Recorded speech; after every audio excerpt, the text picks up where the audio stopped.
Buckle up, everyone. Jake in our chat room says, buckle your seatbelts, everyone. Oh, we're one day away from the peace summit in Alaska between President Putin and President Trump. President Trump just moments ago issuing sort of a decree basically saying there will be severe consequences if peace is not achieved or if part of this deal is not come true. We're hearing a lot of things we're going to put together today. Welcome into Redacted. I'm Clayton Morris. I'm Natalie Morris. And on this show, we cover the stories the mainstream media largely ignores. You see definitely a lot of warmongers and war hawks right now trying to scuttle this peace agreement and what's about to happen in Alaska. In fact, we just got word from the Russian Ministry of Defense that the Ukraine is about to launch devastating attacks on civilians. Yes, trying to sabotage these peace talks. That coming from the Russian Ministry of Defense. That's false called flags. Terrorism, Clayton. No, it's a false flag. This is the stuff they've been doing all along. Every time we have are nearing some sort of a peace discussion, suddenly there's apartment bombings in Belgorod, Russia, to try to scuttle that because the CIA and the war hawks desperately want to prevent peace from happening. Plus the Russiagate investigation, we continue to have damning evidence about the Democrats fomenting this Russiagate collusion. MSNBC saying, oh my God, it looks so desperate. They're just so obsessed with Obama. No, this is actually what they did to us to manipulate us into wanting indictments. Well, us, meaning news consumers, wanting indictments for President Trump. It was all fake, and we have it now. We have the documents. Yes, we should be obsessed because they did this to us on purpose. They lied to the American public. They wasted our tax dollars. So we're going to show you what they've got, and it should piss you off. I am sufficiently pissed off, but that's my steady state. That's like her natural state. Yeah. Like when you see a crocodile in the wild. I don't have resting bitch face. I have active being a bitch. Active bitch face. It's not a face. A resting bitch it's not face. an act. It's active bitch. That's what I have. That's good. Yeah. That's why I always say every man needs a man cave. Right. Or go out in the garage. You're so jealous of him being married to me. Natalie says, honey, where are you? I'm in the garage. That's where I am. That's my refuge. What are you doing out there? Staring at the wall? Hey, looking at my fishing? Looking at my fly fishing rods? Coming up over the weekend, we have an interview with Derek Brose and his Pyramids of Power, and it's a fantastic documentary that I hope you're watching. But he introduced me to this word called apocalyptimist. Do you know what that is? Apocalyptimist? Like you think everything is going to crap. You're right, but you're optimistic about it. You're optimistic? Because you think that there's a purpose to it all. So you're going to suffer. This is from Harry Potter. But you're going to be happy about it. Yeah, I guess. Are we all that? Can we agree to be apocalyptimists? Also, we're going to talk about the UK because, I don't think people in the UK are not optimists. That's not what they're known for, right? They're just sort of stiff upper lip. That's not their culture. But the UK is collapsing. We got some damning new illegal migrant unemployment numbers out from the United Kingdom today. We're going to talk with an expert on that coming up. We got a lot to get to on your Thursday. And I should also mention, hey, get your super chats in now and your Rumble rants. We'll try to read them throughout the show, put them right up here on the screen for you. So anything that's related to what we're talking about, any questions for any of our guests that we have on the show today, please drop them in there and we'll try to get to them and put them up here on the screen. Okay, so we got a lot of news to get to, but first we want to tell you about our friends over at Shopify because Redacted is actually a Shopify customer as well as they are a sponsor of our show. So if you would like to launch any kind of business to the world, Shopify is where you start. If you go to redacted.store, then you will see that, in fact, that is run on Shopify. When you see that purple Shop Pay button, well, then the website that you're on uses Shopify because they handle it all for you. All the e-commerce, all the payment, accepting, all of it. You don't have to be an expert at this. All you have to know is what it is, your talent is, what it is you want to sell to the world. And they will help you make a beautiful store. I think the Redacted store is beautiful. You can judge for yourself. They will help you launch it from everywhere from e-commerce, graphic design. Everything is on Shopify, and they will help you. You can sign up for a 1-month trial period if you go to shopify.com/redacted, and they have everything you need from just getting started to becoming a millionaire with your great idea. You can tackle all of these important tasks from inventory, payments, analytics, and more. You can spread your brand's word with built-in marketing and email tools to find your new customers, keep those customers. And again, that iconic purple Shop Pay button that is used to help people check out quickly so you don't see something. How many times do you do this where you like, yeah, I'd like that. Oh, no, I have to create a whole new account, put in my credit card. I'm not going to do that. Shopify can help you streamline that so that you make those sales. So again, go to shopify.com/redacted. One more time, that's shopify.com/redacted. People want to know if Clayton has a safe word when dealing with active B word wife. With acting. Yeah, Clayton, blink twice if you're safe. Safe. I'm safe. From I got a great wife. I don't know. Safe from violence against her husband. I can handle it. I'm 6 feet 2. He signed up for this. I'm pretty strong. She's 5'4". All right, let's get into it, shall we? Well, there is hope for peace. Those aren't my words. Those are the words of German Chancellor Friedrich Merz this morning after meeting with Ukrainian dictator Zelensky and President Trump. Germany, which of course has sent 47 billion euros in aid to Germany. Germany, which has trained Ukrainian soldiers on its own soil. Germany, which has provided countless tanks and weapons. Germany says there's hope for peace in Ukraine. Okay, pinch me already. I don't know if I believe this, but side note, Germany also just approved the buying of U.S. weapons to send to Ukraine, so pinch me with a grain of salt, I suppose.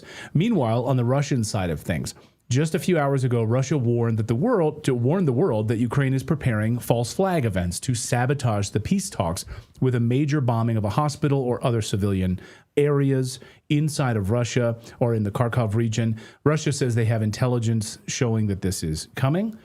Meanwhile, President Donald Trump has delivered a blunt message to Putin ahead of their scheduled summit in Alaska, warning that if the Russian leader isn't serious about ending the war in Ukraine, there will be, quote, very severe consequences, end quote.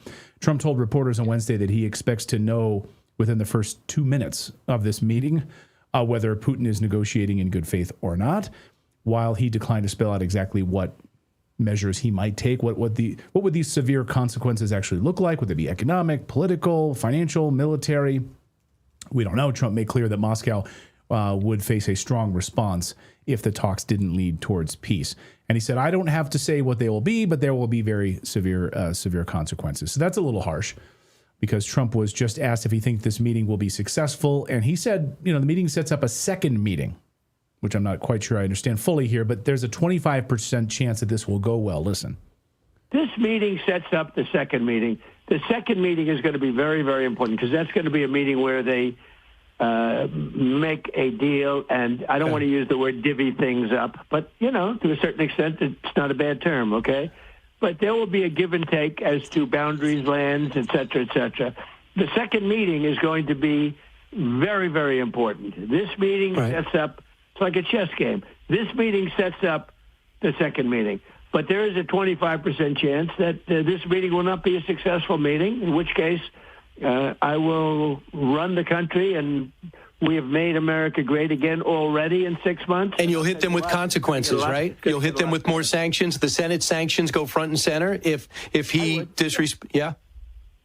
Oh, sure. If it's not solved, look, again, we didn't lose any soldiers. We didn't lose anybody. But this was a war. If I didn't get in here, this could have been World War III. I recognize the war-loving voices of Fox and Friends saying, but we can still have more war, right? If it doesn't keep going. Severe consequences, then please? Can we have keep the war going, which we've loved. Yeah, we love war, so we want to keep this going, right? We really want to keep Ukraine. We want to wipe Ukraine off the map through this NATO proxy war, so we'll continue to do that, right? And I should clarify something I said earlier. So there's a 25% chance this will not go well, is what President Trump is saying here. So Dave DeCamp is the editor of one of my favorite websites, antiwar.com. It's a website I read not only every morning, I think I read it like 4 or 5 times a day. And Dave is joining us here finally on the show after many, many years. So I think of trying to get David on. Great to finally have you here. Welcome to the show. Yeah, it's great to be here. Thanks so much for having me. So let's talk about this summit and all of the pieces that are moving. You watch this very, very closely. I mean, there's the military side of it and big moves and breakthroughs on the Russian side over the past 48 hours. There is this new report of a potential false flag attack against civilians, the Russian Ministry of Defense is pointing out. And then there is a good, we're hearing positive signs kind of around the world, from Germany to Ukraine, that this could go well. What do you think we can expect tomorrow in Alaska?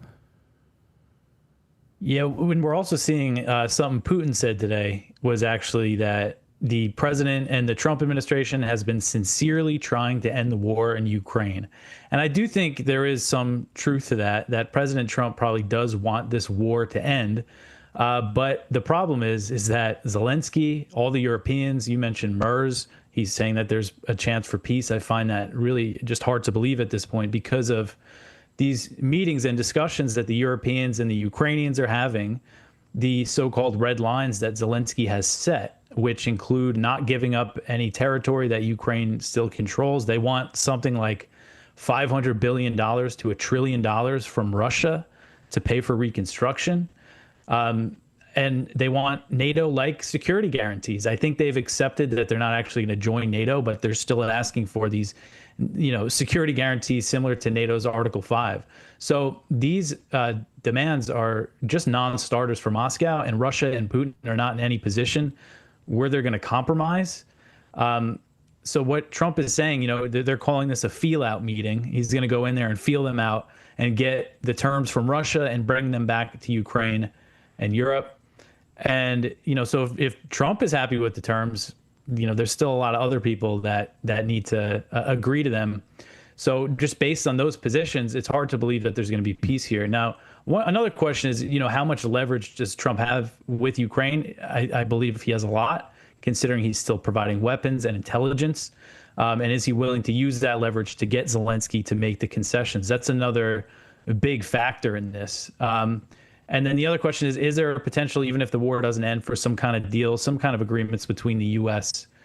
and Russia on the arms control front? Maybe some things are possible there. But I think if they don't really make any progress on this issue of this war in Ukraine, then they're not really going to go that far.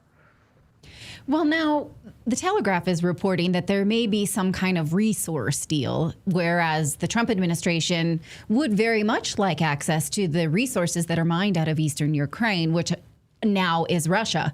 But what do we have to offer to Russia? Because Russia is not hurting for any of these resources in the same way that we are. Yeah, I read that report. Some of the stuff I've seen from British media just doesn't make sense to me. Because, right, like you said, like, what does the U.S. have to offer Russia? Oh, you get some minerals in Western Ukraine? I mean, is that going to be the offer here? And I also saw there was discussion, I believe it was the Telegraph, or maybe it was the Times of London. They had a report saying that the U.S. and Russia discussed a West Bank-style occupation of eastern Ukraine, which, I mean, I just can't believe that it's a discussion that anybody looks at the West Bank and says, oh, that's a good model for a peace deal here. So, a lot of this stuff is just delusional that I think that we see coming from these, we see the way MERS and Macron and Ruda, the head of NATO, the way that they talk about Russia is that they're preparing for a war with Russia in a few years. That's the rhetoric, is that Russia's going to, invade Eastern Europe and it's going to be on. And with that attitude and these demands about Ukraine that are just unrealistic, they're not on a good path. And again, the big question is what can Trump do? What leverage can he use to, if he really wants peace here, what could he do? Because what's his other option? The war continues. Is he going to go back and ask Congress for money for Ukraine? I mean, that would be a total betrayal of his base and what he campaigned on. So maybe you could break down sort of the framework here, Dave, which is like, because the Kremlin has revealed their side of this sort of, pieces of this and what's sort of coming together here. Five of their delegates will be going there and having these high level meetings. What do you think we're going to see tomorrow? It happens at 11:30 Anchorage time tomorrow. So that's like 1:30 our time here in the mountains, the Rocky Mountains. So as far as like the framework, and we know that they're going to have like a joint press conference afterwards. What are, do you think, the biggest sticking points right now at that 11:30 when they sit down at that table? Yeah, well, it's going to start, as I understand it, as a one-on-one meeting between Trump and Putin. And I think this is provides Putin with a good opportunity to try to convince Trump, that why, his reasoning for these being his red lines. And then the idea is it's not clear exactly how long that one-on-one is going to be. And then it's going to go to the other officials. The rest of the delegation is going to come in, and they're saying, the bulk of the meeting is going to be about Ukraine. And Trump has been just kind of sending mixed signals. It's really hard to kind of nail down what he's thinking. He's been kind of like he's talking about land swaps and everything. But it seems like he does have to understand that in order for there to be peace, Ukraine is going to have to cede some land. And according to the reports that we see, Russia has apparently offered that they would end the war if Ukraine withdrew from Donetsk in the Donbass, and then that they would freeze the lines elsewhere, which is a climb down from Russia's earlier demand that Ukraine should pull out of all the oblasts that Russia annexed back in 2022. So I think the land is a big thing. And then it gets onto the neutrality issue, which was Russia's main demand when the short-lived negotiations were happening in the beginning of the war. Their main demand was Ukrainian neutrality. And that's something, you see Starmer and them, they're talking about sending troops to Ukraine to enforce a peace deal. Again, it's just completely insane what they're talking about. This big show that they made of a big conference call yesterday, this Zoom meeting, and now they're hugging each other as if like they are brave to stand up to Russia. And I just think now, I realize there were the initial idiots in 2022 who put Ukraine flags in their bio and bought the party line. Who is this for now? Do those idiots still exist? Yes. Yeah. Who are the idiots besides those people who were on the conference call? Yeah, I guess it's like the European elites, people in Brussels. It is hard to, that's why, like, when we see them talk about this stuff, like Russia's this big threat to Europe, it's just, it doesn't make any sense to me. Yeah. Yeah, right. It doesn't pass the smell test at all, logically. And Russia has enough territory. When you look at the map, literally, we just went to our kids' orientation for school and all that, and the teacher has a big world map up there, and it's like, if you just stand there and stare at Russia and the sheer size of that thing, do you think that Russia wants to also put Belgium in its back pocket, wants to control Spain, it's just a stupid argument, but it'll be interesting to see what concessions on the land side. These people voted overwhelmingly in what was Eastern Ukraine to become part of the Russian Federation. So do you think we're going to see any of that land given up by Russia? Russia holds all the cards here. They're going to say, yeah, take Donbass back, take Donetsk back, take Luhansk back, take those areas back that you've been carrying out a genocide since 2014 against the ethnic Russians that live there. Take that land back, totally undo everything that we've done. The will of those people. I see no scenario where Russia's handing any land back that they control. And actually, according to the reports that we've seen, Ukraine, their position is essentially, we're not going to give up any territory we control, which suggests that they are accepting that they're not going to, that they could freeze the lines and, accept reality that they're not going to win that territory back. One important point I want to make that just popped in my head, there was just a poll from Gallup that found 69% of Ukrainians across Ukraine want a peace deal as soon as possible, and only something like 22% want to continue fighting until victory, whatever victory means at this point. Wow. And that's a switch. When the war first started, it was basically the opposite results.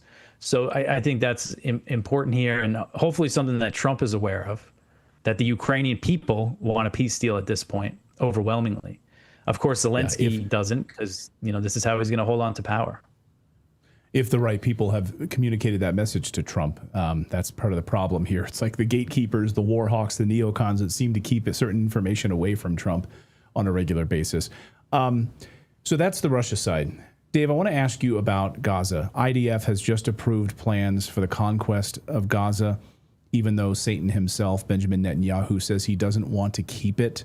Like, we're going to just go in there but we're not going to keep it. We're going to set up a Palestinian territory that is run by people who are favorable to Israel, is what he says. Yeah. Mm-hmm. And the second part of this is the Israel-Iran war. The second part of that phase appears to be ready to kick off. A number of MAGA influencers and others were flown into flown in to meet with Netanyahu and Mike Huckabee and this whole, posting on social media. So it seems like the propaganda is already being lined up for this next round of attacks against Iran. Where do things stand? Yeah, I mean, when it comes to Gaza, according to Israeli media, the plans that they just approved involve forcibly displacing 1.2 million people. That's the estimate of Palestinian civilians in Gaza City. And that includes about 700,000 people who lived there before and 500,000 refugees from other parts of Gaza. And the report says that, they know that they're going to issue the evacuation order and some people are going to stay because where else are they going to go? Some people have been displaced like 10 times. It says that for the people who don't go, they're going to pressure them to leave by firing artillery into the area. So this is a monstrous plan that they have here. And then the plan is to go into Gaza City, capture it, and then spend a year destroying it. They frame it as dismantling Hamas infrastructure. But if you look to the north of Gaza City, Beit Hanun, Beit Lahia, Jabalia, these towns and cities have been completely destroyed. And that's what they want to do to Gaza City. And yet, they're going to do that and then let them back in. I mean, it's just a joke. And we see Netanyahu also openly talking about, it's open that they want the ethnic cleansing. They call it voluntary migration, which again is just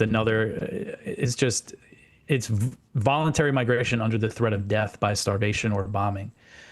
So this escalation, which Trump appears to be ready to support, comes as, the daily death toll has been horrific, around 100 every day. People getting killed trying to get food, children starving to death, and adults. And we're actually seeing people starve to death every single day now, as much as Israel and its supporters want to downplay it. So if they go through with this escalation, those deaths are going to get much higher. And it's just, going to go into, I think, like the final solution phase of this genocide ethnic cleansing campaign.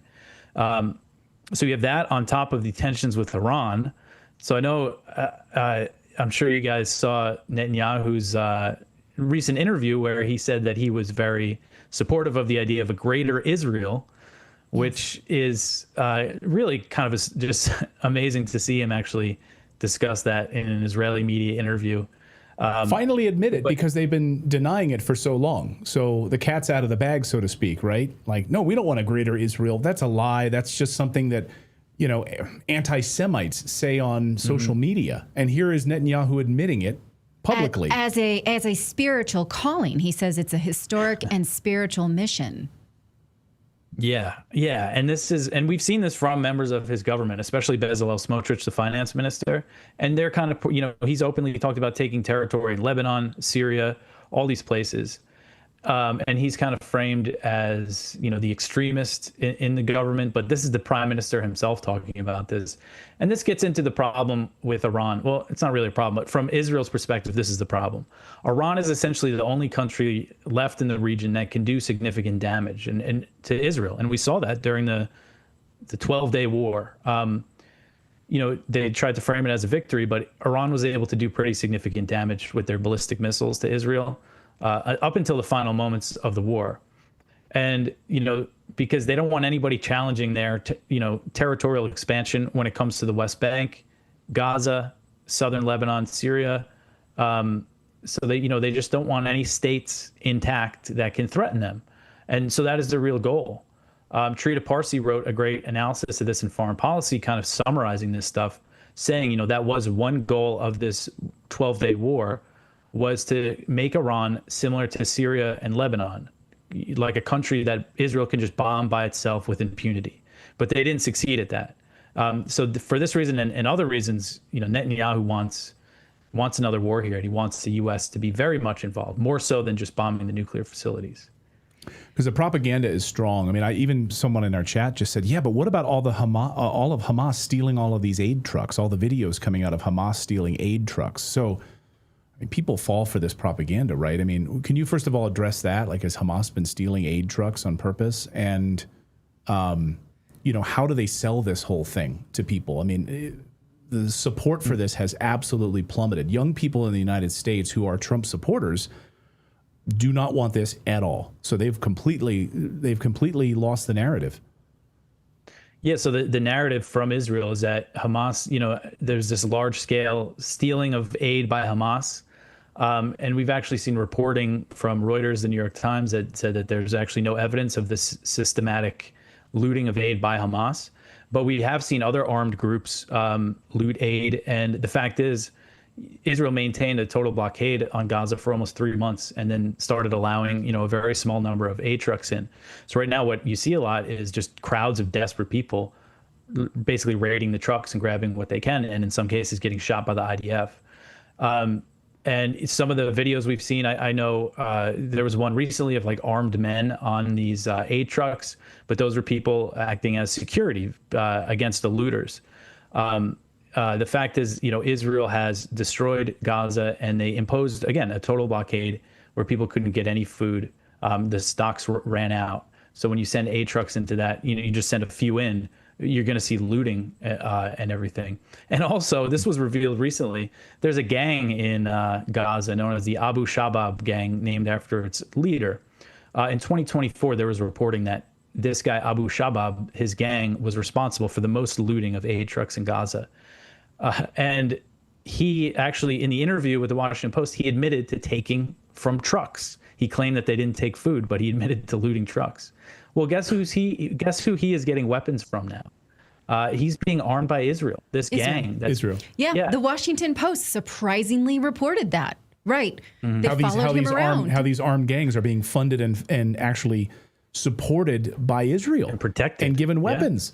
Yeah. It's not Hamas, it's other groups. But now it's beautiful. It's beautiful propaganda, and it works like these sort of false flag strategies. Like, look at these armed Hamas group. No. Sorry. If a guy, just the way like the Israeli surveillance, I mean, they have drones everywhere. Israel can see everything. At this point, if a guy in Hamas with a rifle like shows his head on the surface, he's going to get hit with a drone strike or something. Like, right. If you see armed groups kind of just out and about, generally they're backed by Israel in some way. It does seem like they've tolerated some of the clans, some of the tribal groups acting as security in certain parts. But overall, we've seen some reports, again, from Israeli media that they were backing these gangs in these places and even backing them in fights against Hamas and everything. So this is part of Israel's strategy here to kind of divide. Yeah, someone in our chat says, yes, they are. Nerdvana says, yes, they are promoters of BS. Exactly right. That's exactly what Israel's been doing.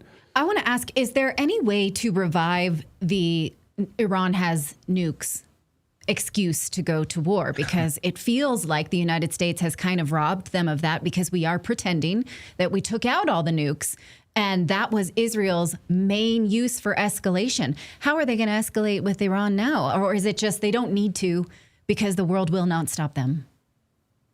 Yeah, well, I think with the nuclear thing, there is a way. They have a path toward kind of finding a pretext. One thing that's happened, so Iran, there's no evidence that they had any nuclear weapons program, that they made any move toward building a nuclear weapon before Israel launched the war. And this was confirmed by U.S. intelligence and the IAEA, even though the IAEA, the International Nuclear Watchdog, they had a resolution that condemned Iran, accusing them of violating their non-proliferation commitments.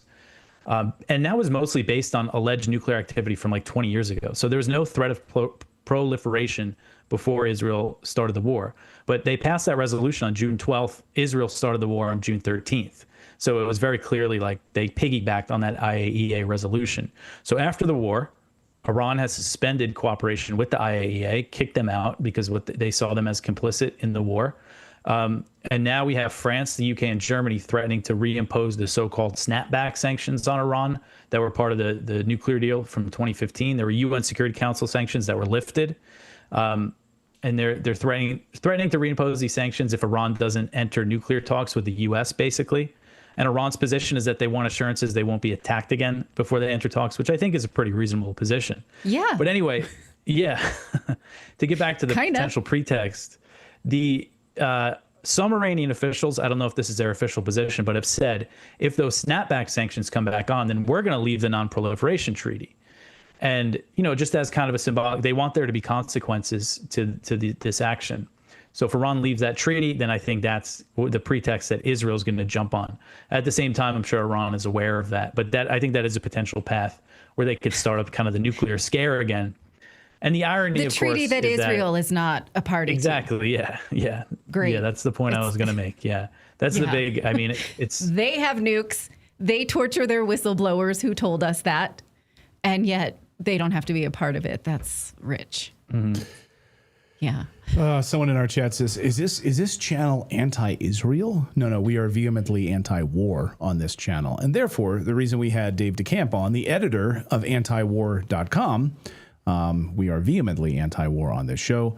I encourage all of you to read the website. It's a great website, antiwar.com. Please go and check it out. It's part of my daily reading. Same. And I would say it's the That's only great. news outlet that has never once pissed me off by an outright lie that I can see. Nobody else has that medal but you. Yeah. I mean, I don't like the content. None of us like it. Yeah, I wish one day I would go to antiwar.com and it'd be blank. Like yeah. wouldn't be On anything. Me too. Yeah, I could use some Exactly. time off. But Yeah. I really Dave, great to appreciate see- that. We appreciate all your work at antiwar.com. And Natalie, I'll actually see you this weekend at the Ron Paul Institute conference. Love it. So I'm looking forward to Oh, that. great. Yeah, Ron Paul is celebrating his 90th birthday and a big event, anti-war, pro-peace event, and you're going to be speaking there, and that's great. Great to see Dave will be there as well, and there'll be hundreds of people there watching as well. So, Dave, great to see you. Thank you so much for all of your work. It's really indispensable what you guys do. Thank you. Thanks so much for having me. Our pleasure. All right, coming up, we still have a lot to get to. What are we going to talk about? We're going to talk about the Russiagate investigation and continuously damning smoking guns out of the Democrats. Why did they do it? Why are they pretending they didn't? Why are they pretending that this is just an old, lame obsession with Obama? It's not that, you guys. It's that they misled us. They use taxpayer dollars for special investigations. It's bad. We need to continue to care about this so that nobody ever does it again. We're also going to talk about how the UK is collapsing. Unemployment numbers terrible there. And also, is veganism out of style? Because it seems like, the data is bad. If you have a vegan business, if you have a vegan product in the supermarket, nobody cares anymore. Nobody wants that ish. And we're going to take a look at that as well. But first, before we do that. But first, it is 103 degrees outside right now here in the middle of Colorado. And people are locking in their winter gear right now. And have you guys heard of Bearskin, the Bearskin hoodie? I love these guys. Smart people are locking in their winter gear right now because this is hands down the best time to prep for the coming winter. Bearskin is running a 60% off sale right now if you watch our show. And you can get your hoodie early. That's right. This hoodie is built like a tank. 340 GSM micro fleece, has 10 pockets, clear. It's very rugged, and this thing is built like a tank. It does feel that way too. It feels like this is a man's hoodie right here, the one I'm wearing. They also have ladies' hoodies as well, you should check out. Plus, it zips right into a heavy storm raincoat, by the way. So here's the raincoat. So you can actually put the raincoat right over top of it. Oh, there you go. So this video you're seeing here, we were in Scotland a few weeks ago, and I was in the middle of a hailstorm, and I wore the bearskin raincoat. This is no joke. This was in Aberfeldy, the beautiful town of Aberfeldy, and a massive hailstorm came out of nowhere. We both had our raincoats, and I was totally dry. This thing is like a beast. It's absolutely fantastic. And you can put the shell right over top of it, so the raincoat shell goes right over top of the hoodie. I love this thing. I really do. I walk the dog all the time. This is going to be my winter hoodie. So the heavy storm rain jacket, 100% waterproof when you need it. When it turns cold, wet, windy, you're not scrambling last minute. So do yourself a favor. Text the word. All you need to do is text the word redacted. Get your phone out. Text it to 36912 to lock in your 60% off for our viewers. Again, text redacted to 36912. And you'll get a link sent straight to your phone so you can check it out later if you're busy right now. Don't wait till you're freezing to realize your hoodie sucks. Get a bearskin right now, 60% off. Text the word redacted to 36912. And we were in the Scottish Highlands, and it was pouring down rain, and I'm wearing that hoodie and raincoat, and totally dry. So thanks to Bearskin for supporting our show and making an awesome product, by the way. These things are a tank. Privateer Crew in our chat says, I have one, Clayton, and it's fantastic. So check it out for yourself. There you go. Okay.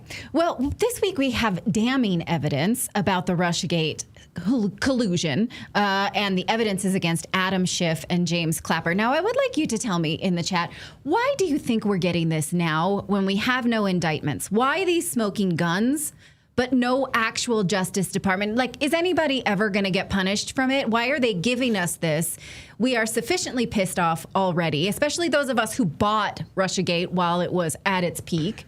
Well, you asked a question. Can I answer it? Okay.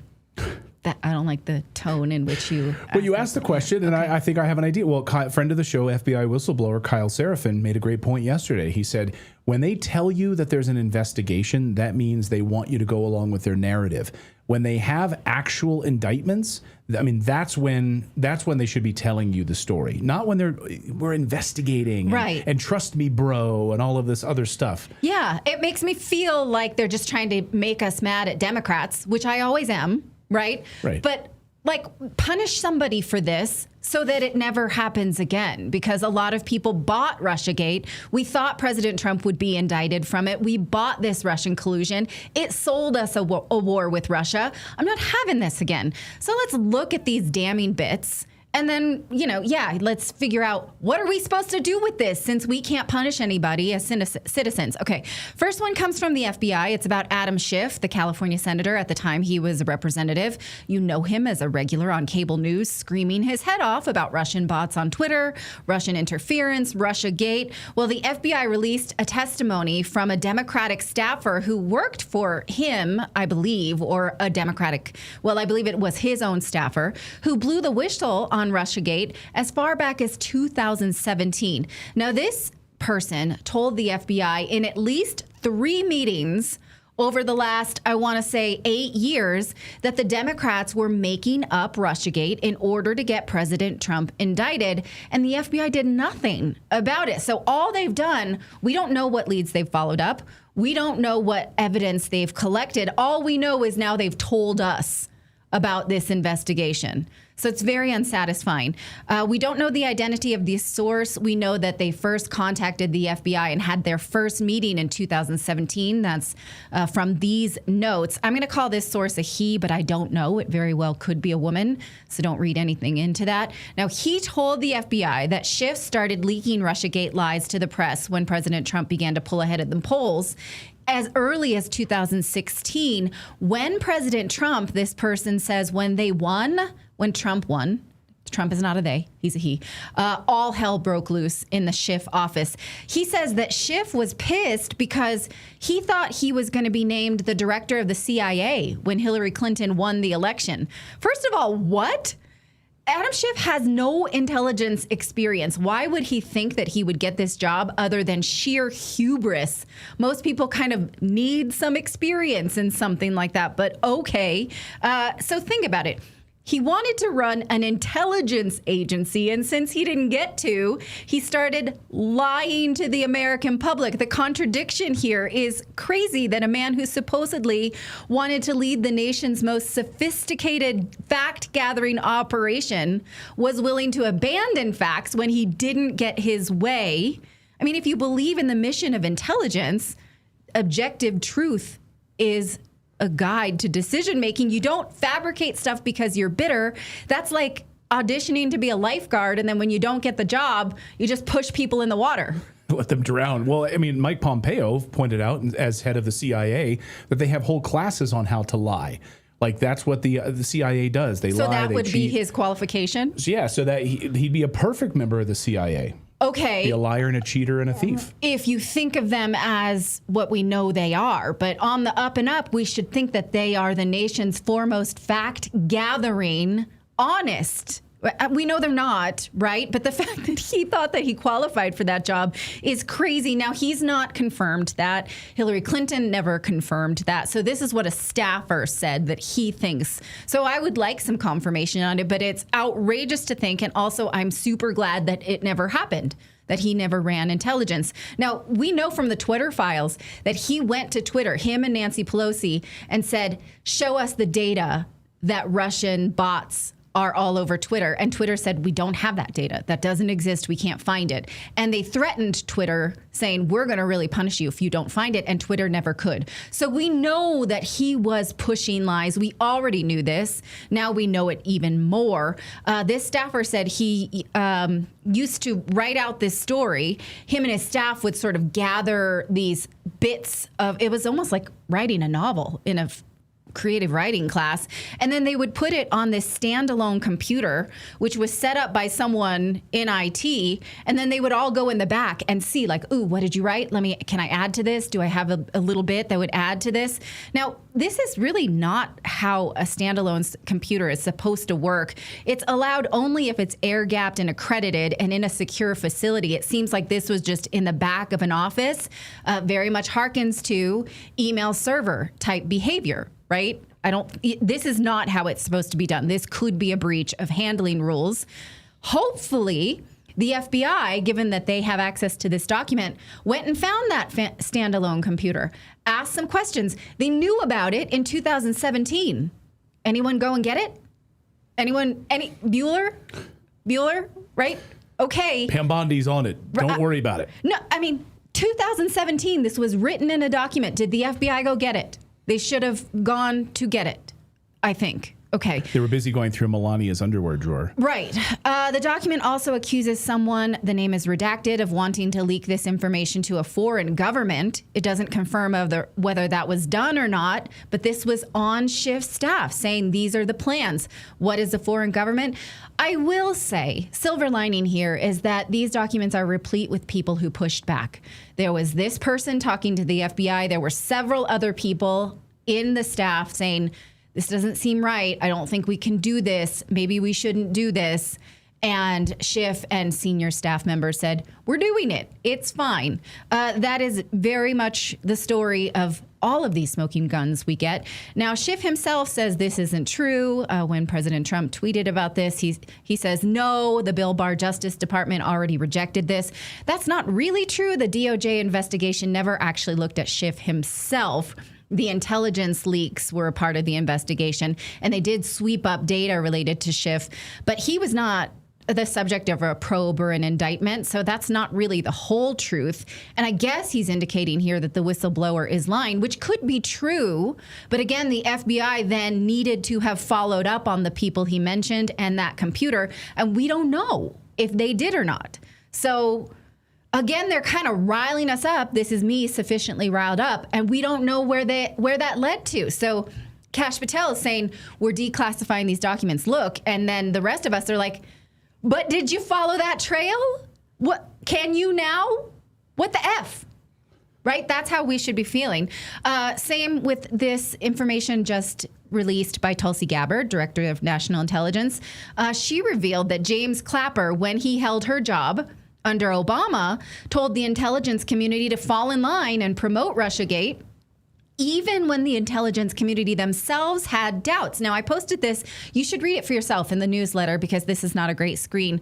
But what it's saying is Michael Rogers, he was the director for National Security Agency, emailed colleagues saying, hey, the NSA is not really that comfortable with the Russian narrative.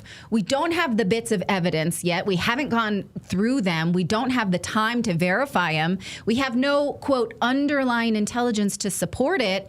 He even said, I know that this is what we want. He called it a joint product related to Russian attribution. That means a joint product is a novel we put together. It's a piece of fiction, a joint product, right? And so Clapper's reply is that everyone needs to be on the same page with the, quote, highest tradition of that's our story and we're sticking to it.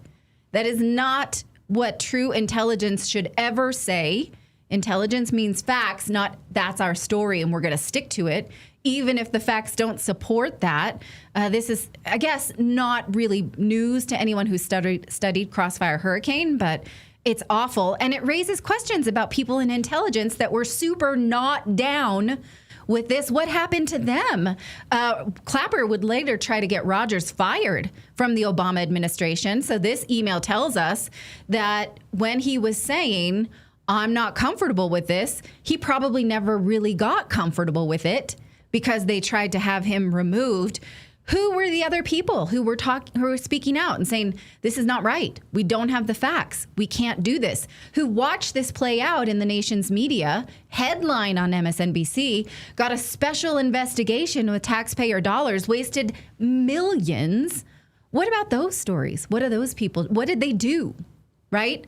I want to know that. So again, that's where we sit. We have these huge, to my mind, these are huge smoking guns, but no real movement on it from the Justice Department. So are they softening us up for that?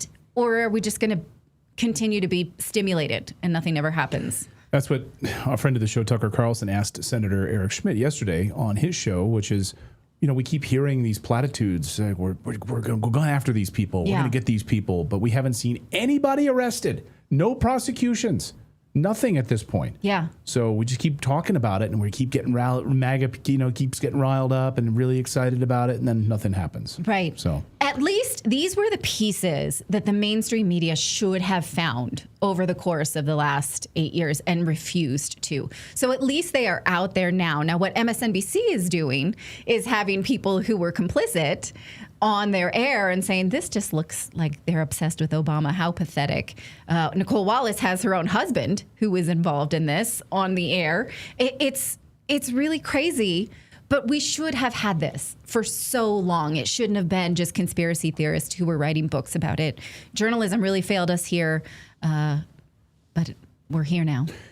All right, we got more news to get to. We're going to talk about the unemployed migrants number in the UK. We talked about how the United Kingdom has been cooked. The flood of illegal migrants has really, in many ways, destroyed that country.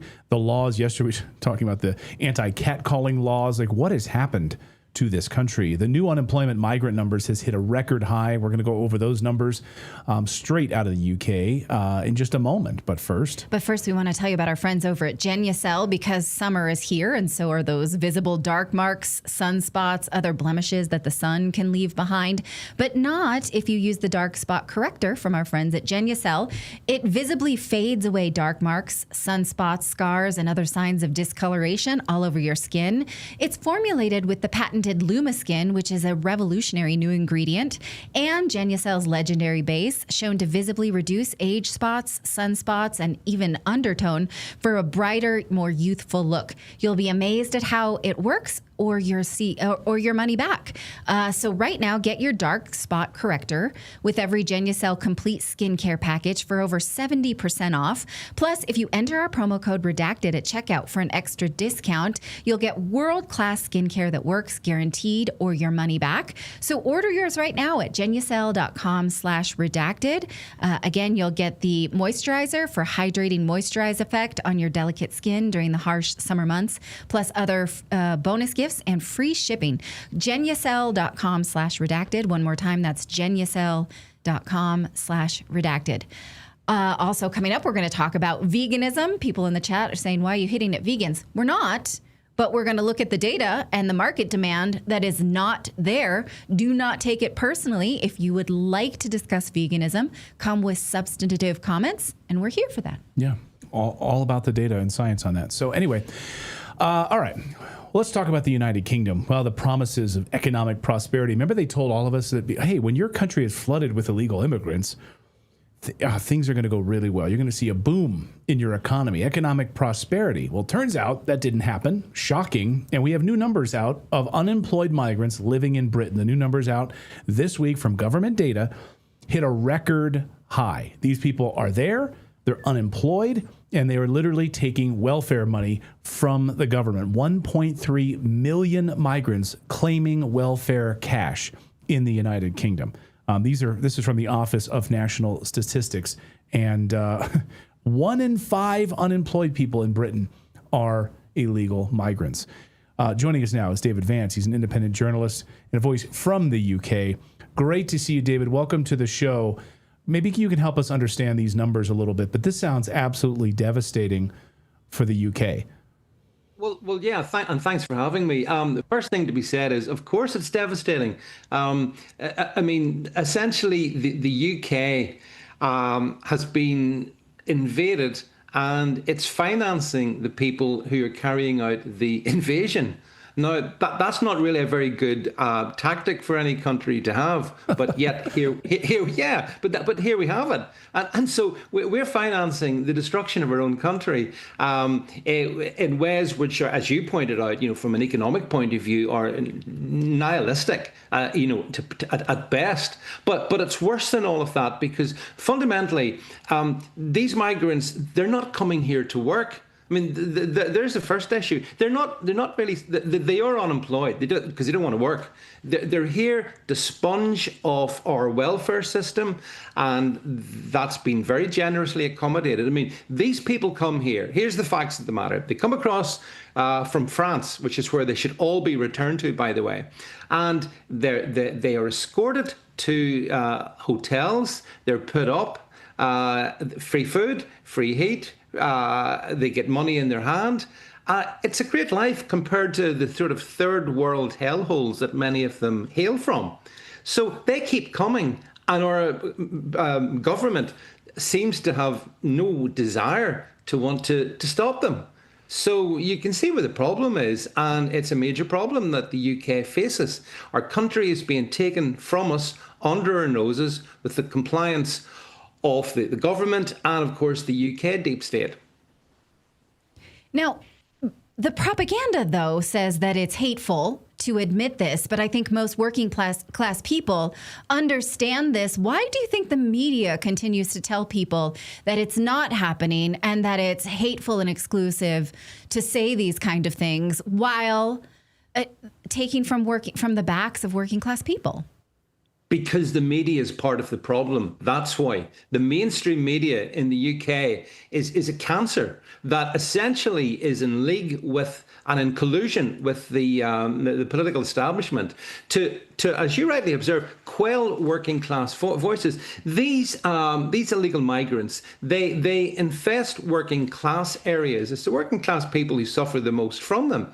But the media has no interest in putting that side of it. Instead, they'll swing it the other way and try and make us feel sorry for the poor migrants.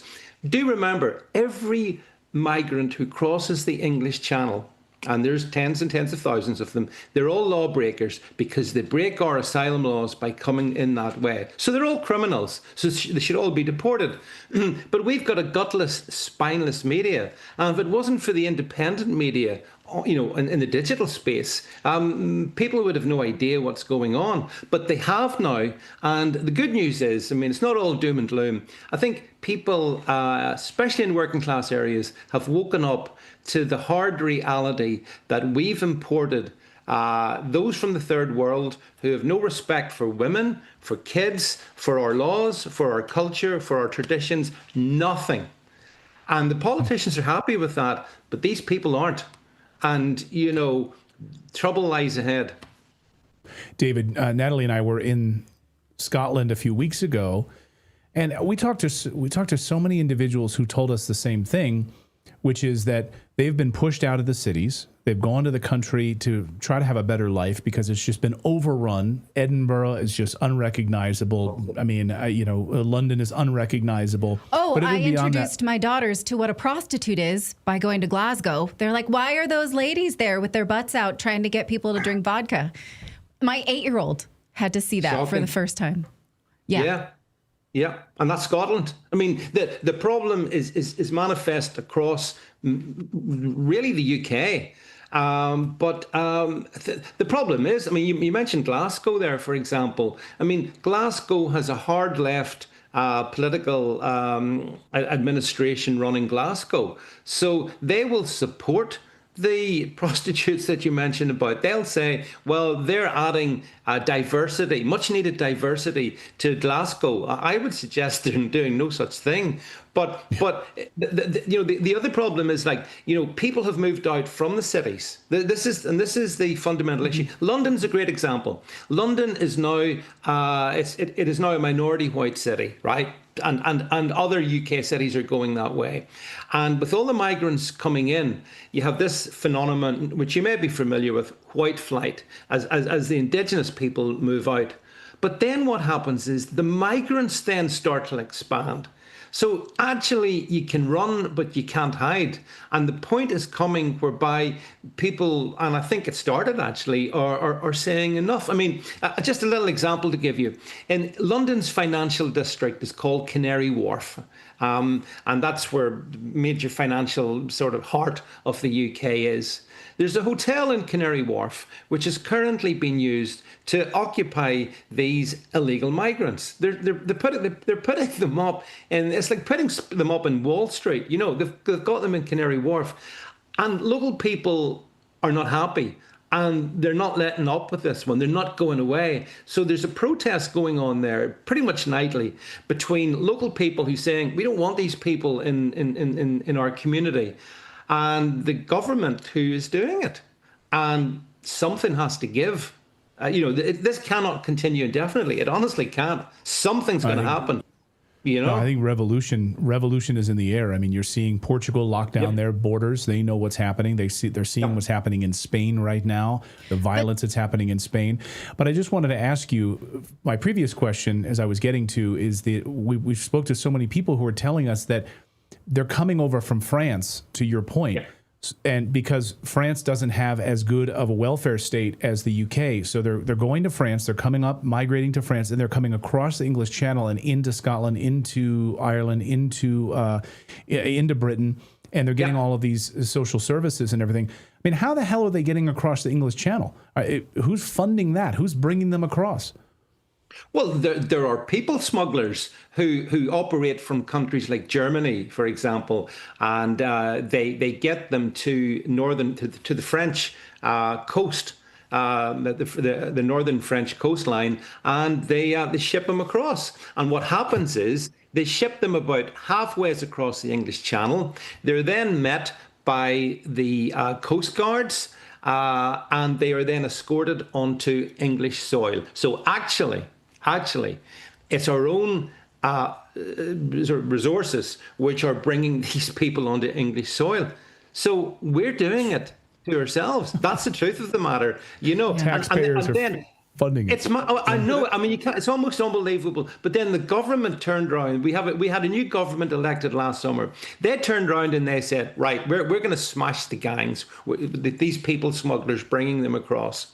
So what's happened? What's happened is, to nobody's surprise, the number of people coming across has increased. The number of prosecutions of people smugglers has decreased, and the situation's just got worse. And I believe that the government has no desire to want to really stop it. And why that might be, you can speculate as well as me, but that's the reality. And that's why, you know, cities like London, like Glasgow, like Edinburgh, they are increasingly un-British. And that's the template for the rest of the UK. So it's a fundamental existential threat we face. Will Britain be recognisably British? And it's not just Britain. I mean, you take Ireland. Ireland by about 2040, 2045 will no longer be, the Irish will be a minority in their own country. It's a small country, so change can happen fast. Similarly in Scotland's not that, it's 8.5 million people. So if you bring enough migrants in, you can change that demographic very, very fast. And that's what's happening. So, you know, the last time we had in the UK, let's say a major conflict was between 1642 and 1651. Now, that was called the English Civil War.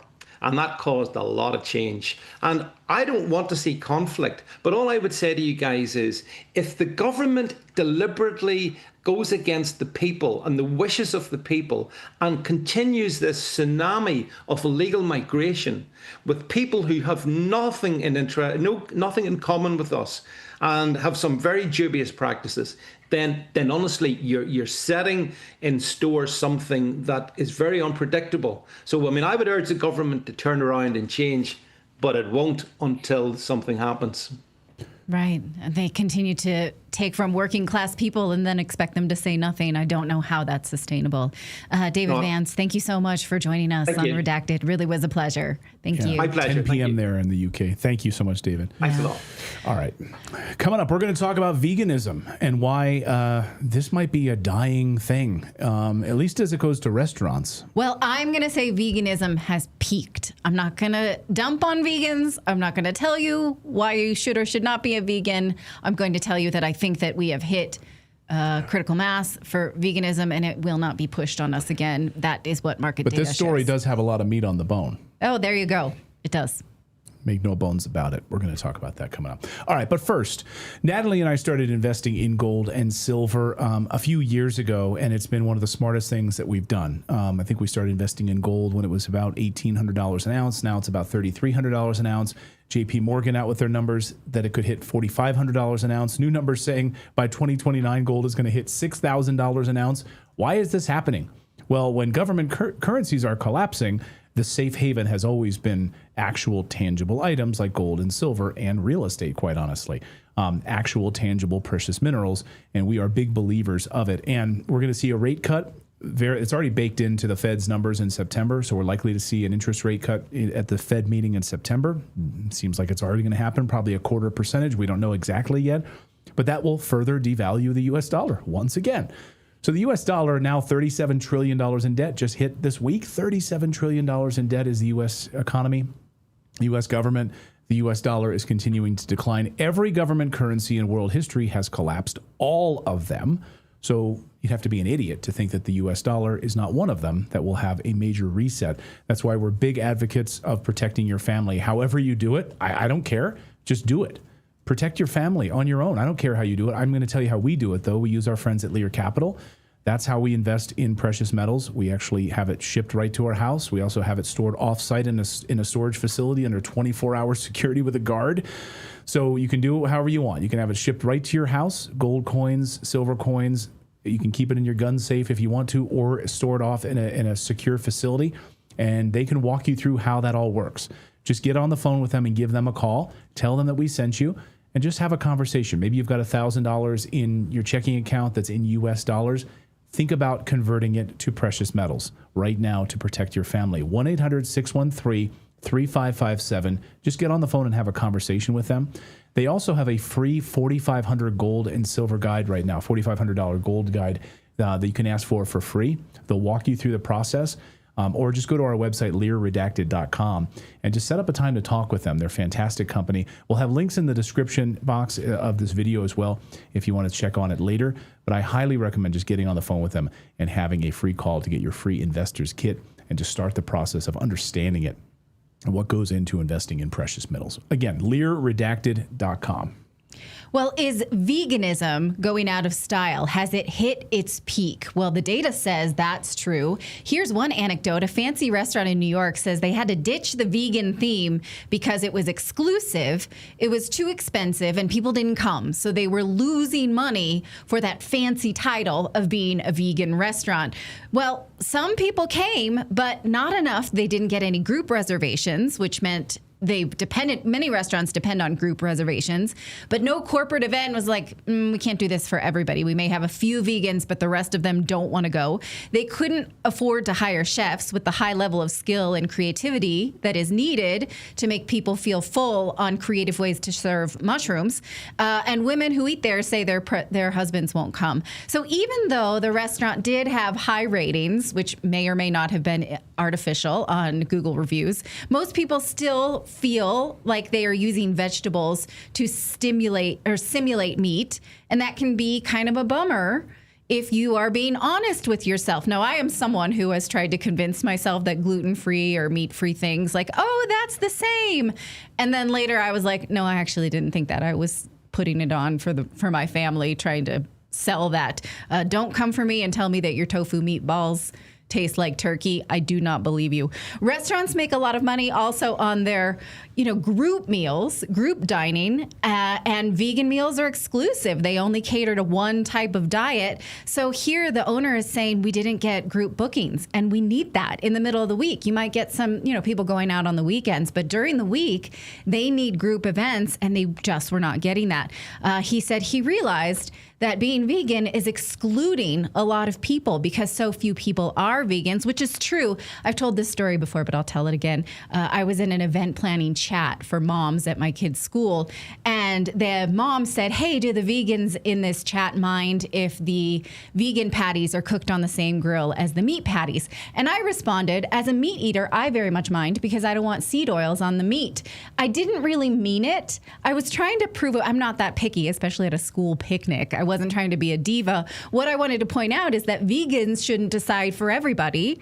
There should be other groups that get asked too. I think that that's fair. Well, to your point, it's because of the seed oils that was in the in these vegetarian fake highly processed patties. But that was your point that you're making. But there's seed oils in the buns. I'm not trying to really be that picky. I'm pointing out why only ask one group when other people might have dietary restrictions too. So these moms kicked you out of the mom group, by the way. I got kicked out of that. That was my third WhatsApp group that I got kicked out of because I'm obnoxious. But for trying to prove a political point. Right. Okay. I shouldn't do that. Anytime, though, you whittle down your customer base, it's bad business. And since women are 3 times more likely to be vegan than men, there was another problem that the restaurant owner said that husbands wouldn't go. He said many times the diners would say, oh, I wish I could bring my husband, but he would never come. To which I showed this to Clayton. He said, I wouldn't. It's not just vegan restaurants, though, feeling the pinch. Fake meat brands are tanking, too. Look at Beyond Meat stock is consecutive losses. Do we have that screen? Yeah, that one. Consecutive losses. They're down 90% from their peak, sales falling year over year and continuing. The company has had to slash staff just to keep the lights on. McDonald's and other chains have quietly dropped their plant-based burgers after lackluster customer demand. And industry reports show shoppers are abandoning the freezer aisle for meat alternatives in droves. Unilever is trying to sell off its vegetarian butcher brand for a loss because the brand is losing money for them. Nestle's Garden Gourmet, which was also supposed to be a vegetarian line of products, has also pared down their offerings. Turns out people just aren't buying the idea that you can ultra process peas into something that's better than a steak. Who'd have thought? Now, this doesn't mean it's over for vegans or vegetarians. There will always be religious zealots. But the trend does seem to have peaked. If you look at this Gallup poll from 2023, it seems that 2018 was peak veganism, and now we are back. And again, given that what we know about high glycemic diets and how much carbs you have to eat to get full on a vegan diet, I don't really see this coming back. So that seems to me, and this is saying nothing about my personal belief about veganism, which I am not on board with. That was a paralipsis. I said I was going to say nothing, and then I told you I'm not down with veganism at all. You can't help yourself. This is why you're kicked out of mom's groups. Exactly right. So yes, but if you are a vegan, sure, bring me something substantive. I will read it. But that all this to say, I think that the market demand is following what I think personally. That's all I'm going to say. Like this my ex-wife when we first got together, she was a vegan. And so like when we moved in together, that was kind of ended up being my diet. But she would get this like fake bacon. It was basically like a semi. It seemed a little like a bacon flavored cracker. It was absolutely garbage. So I just started making myself actual bacon. And it was about maybe 2 weeks of that before she abandoned veganism entirely because the bacon was just too good. Because you just can't stick with it. And also when someone's cooking bacon and it smells that good, it's like an impossible, you're like Bugs Bunny floating along. Right. Yeah, especially if what she had to go to was then those freaking fake bacon, like whatever those things were she was eating. Yeah. It takes a lot of cognitive dissonance to tell yourself this is the same. Believe me, I've done this before with gluten-free products and things like that. Like, oh, it's good. It's fine, right? Because you want it to be the case. Please do not come at me trying to sell me on that stuff. I've been there. I've lived too much life. Patrick calls it. I'm wiser than that now. Patrick in our chat calls it fakin'. Yeah. Fakin'. Yeah. All right. All right. Well, we're going to take your super chats and some of your Rumble rants. We're also going to do our Rumble Premium coming up in just a moment. And we're going to hang out with everyone who's a Rumble Premium subscriber as well. So we'll do all of that in just a moment. But first, microplastics are everywhere now in our food, our drinking water, even our air. New study shows 94% of U.S. tap water and bottled water worldwide contain microplastics. Microplastics are in 88% of our meat, our seafood, and probably our fake meat too. It's in everything. Even if you eat clean, you're still eating plastic. It's damaging your health. Not probably. It is in that stuff. Oh, it is. Yeah. Well, it's actually worse in that fake meat stuff and like those, all of that fake vegan product stuff too.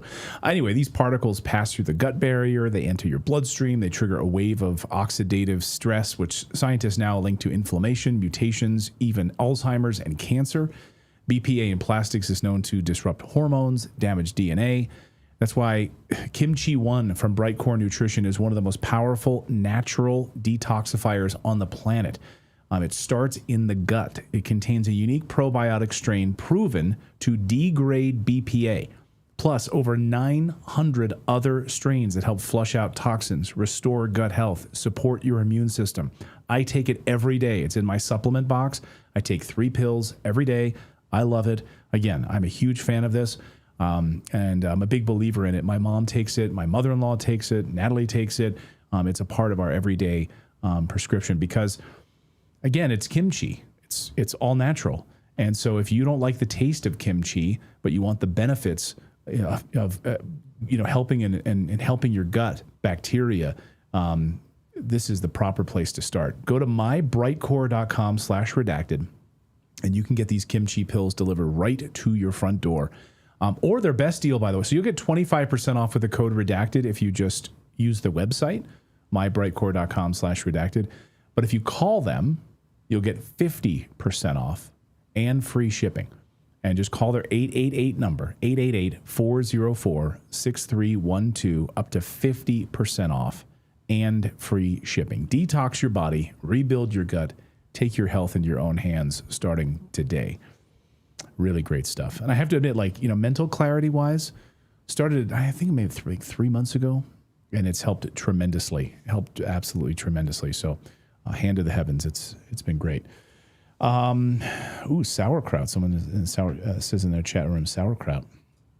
Is anyone pooping out plastic straws lately? Every time we do the Bright Core ad, it costs me about $8 to $10 after the show, because then I have to go buy a jar of kimchi every single time, and I just ran out. See, that's the thing. It's like you like the taste of kimchi, so do I. I actually have a spicy one that I got, from Whole Foods, but it's expensive. A lot of people don't like the taste of it, so you want to be able to have it. And they always say, I actually watched a doctor the other day a few weeks ago, he said that people are making the mistake is, they're eating meat, which is great. That's what you should do for your diet. Eat, clean meat, basically, farm raised, grass-fed, good meat. But the problem is that we used to eat it back in the day, and then we drink out of the stream. So we get the minerals from the stream. We'd get all the mineralization, all of that stuff. And now we simply don't get any of that. And he said the thing you need to eat with meat, at every meal you have meat, is fermented foods. So kimchi as part of the diet. So here in Thailand, like fermented foods come with almost every meal. Like you get kimchi soup for like 50 cents. And wow. A lot of the meals that you get come with kimchi, like on the side or on top. Like it's very popular over here. Yeah, and in Korea too, South Korea. I mean, it's in every meal, and they know this. So it's like eat that fermented food along with your meat. So last night I made steaks on the grill, made some ribeyes on the grill, and we served it with kimchi as well. So you can have it with sauerkraut and other things. But kimchi is way more. I think it's like a whole other level than sauerkraut. But go ahead, Philip. Yeah. Well, earlier this week I made burgers, and I put gochujang and mayonnaise and then kimchi on the burger with some pepper jack, and that was about perfect. I think I eat kimchi at least every other meal, if not every meal. I have some kimchi. Someone in our chat says, "What the f is kimchi?" You don't know what kimchi is? It's just fermented cabbage. It's aged. Go find it. Aged cabbage. Yeah, find it in your grocery store. It's in the refrigerator section. Find it, open it, and just eat some, and you'll find out what it is. So there's almost no other way to describe it. Yeah, to do it justice. You just go eat some. Good. Hey, I should mention we have our Redacted store. Come check it out. And then we're going to do our Rumble Premium. We're going to hang out for a little while, just kind of chat on this Thursday with our Rumble Premium subscribers. I should point out, again, Rumble Premium, we're just doing this because we love Rumble and we love that they're a free speech platform. Because I see people log in to watch the live show and they're like, oh, now Redacted's behind a paywall. Like, no. The whole show is free. It's just at the end of the show, we're hanging out in the Rumble Premium world because I love to give back to Rumble. They've been incredible to us. Again, very few free speech platforms. Did you see what YouTube just did to an anti-war channel? They just literally closed it down. 2.1 million subscribers. I think her name is Diane Pachenko. She has an anti-war channel. She calls out the corruption in Ukraine. She's Ukrainian journalist. Shut it down. No channel strikes, nothing, no warnings, just shut it down. So Rumble is a free speech platform, and we love to celebrate and support them. But anyway, let me tell you about here's Rumble Premium. So if you want to go to Rumble Premium, rumble.com/premium. And by the way, most of our audience has now moved to Rumble. So way more people watch us live now on Rumble every day, which is great. So a lot of people have moved over to Rumble. Rumble.com/premium. You save $10 off. Support freedom of speech. Again, our show is not behind a paywall. We're celebrating them. But before we go over there, I do want to tell you about our store. If you go to redactedstore.com, we have a lot of great stuff over there. As you're gearing up for the holidays, you're thinking about, hey, maybe I'll pick up my husband something like one of the Redacted hoodies or mugs or something like that. Redacted t-shirt, Redacted hat. Again, we don't mark the prices up on these beyond the printing costs very much at all. We try to keep them very affordable as best we can, the printing costs on these. So check it out. Go to redactedstore.com and see what you like over there. All sorts of new stuff that we have, hoodies, t-shirts, our anti-communism hoodie. That'll piss some people off, especially if you go into a liberal city. They love commies. So check that out as well. Again, redactedstore.com. All right, it is Rumble Premium time, so we're going to say goodbye to everyone on YouTube. Thanks to all of you guys for watching us this week on YouTube. If you want to come over and join us on Rumble Premium and hang out for a little bit, we'll just chit-chat on this Friday, kind of look back on the stories from the week, take all of your comments and chats as best we can, and hang out, everyone. All right, we are officially here on Rumble Premium, right, David? Yep. All right, we are officially here on Rumble